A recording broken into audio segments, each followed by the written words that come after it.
সবাইকে শুভেচ্ছা এবং অভিনন্দন। আসসালামু আলাইকুম।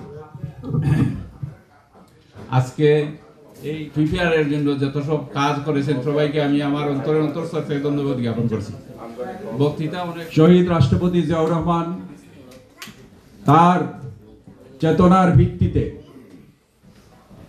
বাংলাদেশের মানুষের সমস্ত আশা আকাঙ্ক্ষাকে লালন করেছিলেন। এই জন্য উনি 1971 সালের স্বাধীনতার যুদ্ধে ডাক দিয়েছিলেন এবং স্বাধীনতার যুদ্ধ ঘোষণা করেছিলেন। সেই মহান স্বাধীনতার ঘোষক শহীদ রাষ্ট্রপতি জিয়াউর রহমান শুধু ঘোষণা দিয়েই বসে থাকেন নাই।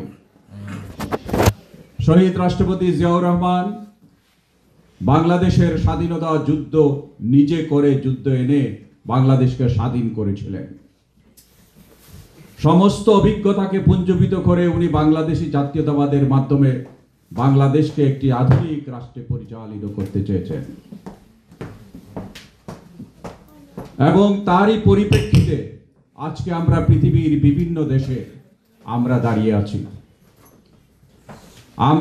আছি শহীদ রাষ্ট্রপতি জিয়াউর রহমানের আদর্শ উদ্দেশ্যকে বাস্তবায়ন করার জন্য একটি আদর্শ ভিত্তিক সংগ্রামের মাধ্যমে আধুনিক বাংলাদেশ করার জন্য আমাদের নেতা মজলুম তারেক রহমানের নেতৃত্বে আগামী দিনে একটি রাষ্ট্র কাঠামো বিনির্মাণ করতে চাই।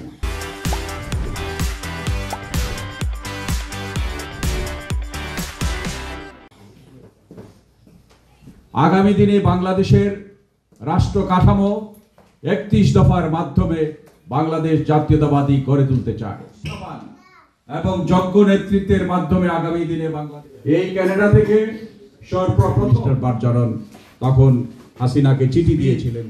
এরা সবাই এবং আমাদের আমাদেরকে যখন এইখানে তাদের সেই সাহায্যের জন্য বিশেষ করে তিনি আবার নির্বাচিত করবেন, এইটা আমার আশা এবং প্রত্যাশা থাকে। আমরাও পারি না, তো সুতরাং আপনারা আল মুশকিলাত ইয়া আরহামার রাহিমিন ফিদ দুনিয়া ওয়াল আযাবিল আখিরাহ ইয়া হাইয়্যু হে আল্লাহ, মাগরিবের নামাজের পর আল্লাহ আমরা অনুবু ইলাল্লাহি তাওবাতান নাসুহা সবাই এখানে আসছি একটি কারণে, আমাদের নেত্রী দেশনেত্রী বেগম খালেদা জিয়ার সুস্থ কামনা দোয়া। সেজন্য ফয়সাল ভাইকে অসংখ্য ধন্যবাদ জানাচ্ছি।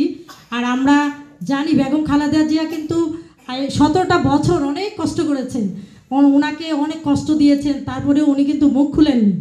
কিন্তু এখন আমরা উনি যখন ক্ষমতায় ছিলেন তিনবার আমরা আমাদের বাক স্বাধীনতা পেয়েছি, আমাদের স্বাধীনতা পেয়েছি, গণতন্ত্র পেয়েছি। কিন্তু এখন যে অবস্থায় আজকে আমরা আবার উপস্থিত হয়েছি, আমরা আশা করছি আবার তারেক জিয়ার নেতৃত্বে আমরা আবারও আমাদের সেই গণতন্ত্র ফিরে পাবো।